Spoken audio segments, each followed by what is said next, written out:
भारत में एक छोटा पाकिस्तान, हिंदुओं के जाने पर होती है पिटाई, कट्टरपंथियों ने मचा रखा है आतंक। नमस्कार, आप देख रहे हैं कैपिटल टीवी उत्तर प्रदेश की स्पेशल स्टोरी और मैं हूं आपके साथ रोहित कुमार। भारत का बंटवारा धर्म के आधार पर हुआ। सन 47 में भारत के दो टुकड़े हुए, जिसके बाद पाकिस्तान एक नए मुल्क का निर्माण हुआ जिसका आधार धार्मिक था, यानी कि धर्म के आधार पर पाकिस्तान की नींव रखी गई और पाकिस्तान एक इस्लामिक मुल्क बना। लेकिन क्या आपको पता है, भारत में भी एक पाकिस्तान है। एक पाकिस्तान जो भारत के बंटवारे के बाद बना और दूसरा वो जो भारत के मुसलमानों ने खुद भारत में बनाया। सबसे चौंकाने वाली बात यह है कि एक बार को आप हिंदू होने के बाद भी पाकिस्तान जा सकते हैं, लेकिन भारत में जो पाकिस्तान है वहां हिंदुओं के जाने पर उसकी बेरहमी से पिटाई की जाती है, यानी कि वहां हिंदुओं का जाना वर्जित है। मामला छत्तीसगढ़ से जुड़ा है, जहां से एक दिल दहला देने वाली घटना सामने आई है, जहां एक सिख युवक के गले में तुलसी की माला देखकर कट्टरपंथियों ने उसकी बेरहमी से पिटाई कर दी। छत्तीसगढ़ के बिलासपुर में 6 मई 2024 को जीवनदीप सिंह नाम के सिख युवक पर अरशद, नफीस, शोएब और राजा खान उर्फ सज्जाद अली ने हमला कर दिया। जीवनदीप के गले में तुलसी की माला देखकर हमलावरों ने उसे हिंदू समझा और बेरहमी से उसकी पिटाई कर दी और उसकी गाड़ी में तोड़फोड़ की। जिस इलाके में यह मामला हुआ उसे स्थानीय लोग मिनी पाकिस्तान कहते हैं। मीडिया रिपोर्ट्स के मुताबिक यह घटना तालापारा इलाके की है। 30 वर्षीय जीवनदीप बिलासपुर में ट्रैवल एजेंट के तौर पर काम करते हैं। 6 मई को उनकी बेटी का जन्मदिन था। इस जन्मदिन पर उन्होंने अपने तमाम दोस्तों को भी बुलाया था, जिसमें आरिफ नाम का शख्स भी था। आरिफ बिलासपुर के उस मुस्लिम बहुल तारापारा इलाके का रहने वाला है जिसे स्थानीय लोग मिनी पाकिस्तान के नाम से जानते हैं। जानकारी के मुताबिक रात को जीवनदीप आरिफ को छोड़ने के लिए उसके घर गया था। वापसी के दौरान जीवनदीप ने अपनी कार स्टार्ट की तो वहां खड़े कुछ लोगों ने हेडलाइट की रोशनी आंखों में पड़ने की बात कहकर झगड़ा करना शुरू कर दिया। आरोप है कि सज्जाद अली, शाबिर, मोहम्मद फैजान और शोएब खान ने जीवनदीप को गंदी गंदी गालियां देनी शुरू कर दी। जीवनदीप ने विरोध किया तो उन्हें कार से बाहर खींचकर निकाल लिया और पीड़ित के गले में तुलसी की माला देखकर हमलावरों ने उन्हें हिंदू कहकर बुरी तरह पीटने लगे। लात घूंसों के साथ जीवनदीप पर लाठी डंडे भी बरसाए गए। उनकी कार भी तोड़ डाली गई।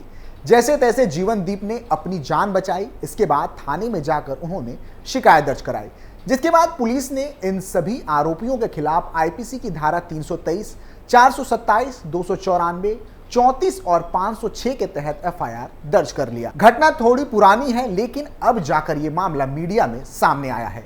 रिपोर्ट के मुताबिक जीवनदीप सिंह मूलतः दुर्ग जिले के भिलाई शहर के रहने वाले हैं। लगभग 3 साल पहले वो बिलासपुर में परिवार सहित शिफ्ट हुए थे। जीवनदीप सिंह 2 बच्चियों के पिता हैं। उनकी छोटी बेटी महज 1 महीने की है। आरोप है कि हमलावरों ने उन्हें उनकी इनोवा कार से बाहर निकाला और पूछताछ करने लगे। इसी दौरान उनमें से एक हमलावर ने जीवनदीप सिंह से कहा, तुम हिंदू हो, मिनी पाकिस्तान में क्या कर रहे हो, यहाँ हिंदुओं का आना मना है।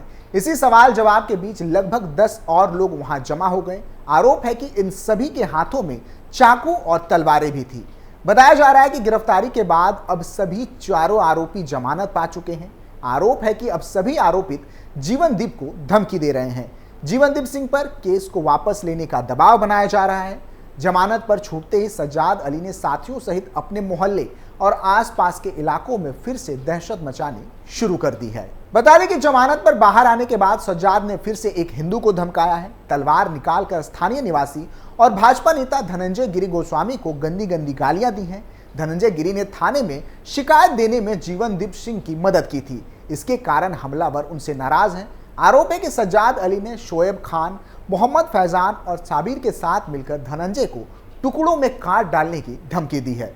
हमलावरों ने धनंजय गिरी को सनी पांडे, नवीन महादेवा और ईश्वर बत्रा के उदाहरण दिए। ऐसा इसलिए क्योंकि इन सभी हिंदुओं की अलग अलग मामलों में मुस्लिम हमलावर हत्या कर चुके हैं। इतना ही नहीं, मिली जानकारी के अनुसार धनंजय को उनके ऑफिस तक जाकर धमकाने वाले चारों आरोपितों में से 2 लोग 25 फरवरी 2022 को हुए नवीन महादेवा की हत्या में मुख्य आरोपित वसीम के साथ शामिल थे। बता दें कि सज्जाद के इन गतिविधियों के बाद पुलिस ने उसे उसके साथियों सहित दोबारा आर्म्स एक्ट में गिरफ्तार कर लिया है। बता दें कि भारत में हिंदुओं पर हमले का ये कोई पहला मामला नहीं है। 22 जनवरी 2024 को अयोध्या में राम मंदिर में हुई प्राण प्रतिष्ठा से भारत का प्रत्येक हिंदू प्रसन्न था और अपने भगवान को उनके घर में वापस देखकर उनकी आंखों में आंसू थे। हालांकि इस खुशी के मौके पर इस्लामिक कट्टरपंथियों को चैन नहीं आया और उन्होंने इस दिन भी हिंसा का रास्ता चुना। गुजरात के मेहसाना से लेकर महाराष्ट्र के शोलापुर तक से हिंदुओं पर हमले की खबरें सामने आई। ठाणे के मीरा रोड में भी हिंसा की सूचना आई थी। मीरा रोड में इस्लामिक कट्टरपंथियों ने यात्रा निकाल रहे हिंदुओं पर लोहे की रॉड और हथियारों के साथ हमला किया। मीरा रोड में हुए हमले के विषय में अब यह जानकारी सामने आई है कि इस्लामी दंगाइयों ने हिंदू भावनाओं को ठेस पहुंचाने के लिए बजरंग बली की छवि वाले पोस्टर भी फाड़ डाले थे। मीडिया जानकारी के अनुसार इस मामले में पुलिस ने अब तक 13 लोगों को गिरफ्तार किया था। हालांकि पुलिस ने गिरफ्तार किए आरोपियों के नाम नहीं बताए। इस पूरी घटना को लेकर एफआईआर भी दर्ज कराया गया था। एफआईआर इस हिंसा के पीड़ित विनोद जायसवाल ने दर्ज करवाई थी। एफआईआर से पता चला कि 21 जनवरी की रात को 10:30 बजे यह घटना हुई। जायसवाल ने बताया कि उनकी गाड़ी को 50 से 60 लोगों ने घेर लिया और हमला किया, जबकि वह मीरा रोड पर जा रहे थे। उनकी गाड़ी पर लाठी डंडों से हमला किया गया और इस पर लगा झंडा भी उखाड़ दिया गया। एफआईआर में उन्होंने बताया, मैं अपनी कार चला रहा था जबकि मेरे दोस्त अपनी बाइक से चलते हुए मेरे साथ थे। हम उस दिन पूरे मुंबई में यात्रा निकाल रहे थे। जैसे ही हम मीरा रोड इलाके में पहुंचे, हम ट्रैफिक में फंस गए। इसके बाद हमने यू टर्न लिया और भायंदर रोड की ओर बढ़ गए। आगे उन्होंने बताया कि यहाँ सड़क जाम थी, इसलिए हमने इसके बाद नया नगर की सिवार गार्डन रोड से जाने का फैसला किया। यहीं पर एक लड़के ने अचानक कार रोकी और धमकी देने लगा। उन्होंने धमकी देते हुए कहा, हम तुम्हें दिखाएंगे कि अब हम कौन हैं। उसने कहा, देखेंगे तुम्हारे राम तुम्हें बचाने आते हैं या नहीं। इसके तुरंत बाद लगभग 50 से 60 लोग यहाँ पर आ गए और रोड और लाठियों से हमला करना शुरू कर दिया। आगे उन्होंने लिखा, इन लोगों ने कार के बोनट पर भगवान हनुमान का पोस्टर देखा और उस पर उल्टी कर दी। उन्होंने अल्लाह अकबर के नारे लगाए, मेरे सिर पर लोहे की रॉड से हमला कर दिया और मेरी हत्या करने की कोशिश की। इससे हमारी हिंदू भावनाओं को ठेस पहुंची है। उन्होंने मेरे साथ घूमने आई महिलाओं और बच्चों तक पर पथराव किया। इसके बाद इस मामले में धारा 307 हत्या का प्रयास, 341 किसी को जबरदस्ती रोकना, 295 धार्मिक भावनाओं को जानबूझकर ठेस पहुंचाना, 153 दो समूहों के बीच लड़ाई करवाना के तहत केस दर्ज की गई थी। इसके अलावा इस मामले में धारा 141, 143, 147, 149 और 427 धाराएं जोड़ी गई थी। इस इस्लामी हमले के वीडियो सोशल मीडिया पर वायरल हुआ था। इसमें देखा जा सकता है कि इस्लामी कट्टरपंथी कारों पर हमला करते हुए अल्लाह अकबर के नारे लगा रहे हैं। इसी के साथ हिंदुओं पर लाठी डंडे से वार करते हुए इस्लामी कट्टरपंथियों को साफ तौर पर देखा जा सकता है। पुलिस ने मीडिया को बताया था कि इस मामले में 13 लोगों को अभी तक गिरफ्तार किया गया है, लेकिन पुलिस ने उनकी पहचान बताने से इनकार किया। उन्होंने कहा, यह अति संवेदनशील मामला है। नाम उजागर करने से मजहबी हिंसा हो सकती है।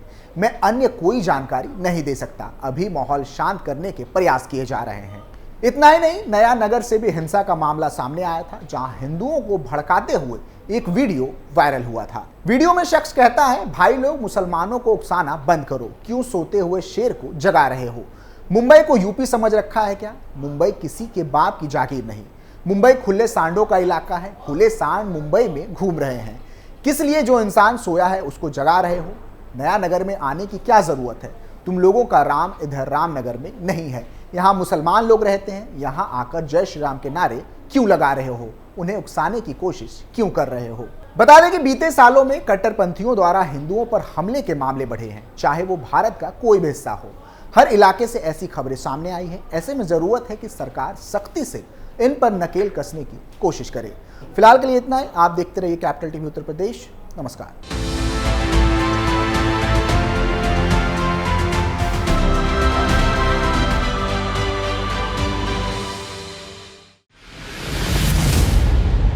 मैं राजनीति करता नहीं, पर राजनीति को बहुत गहरे तक समझता हूं। मैं लोगों के बीच रहता हूं, लोगों के मन को अच्छे से जानता हूं।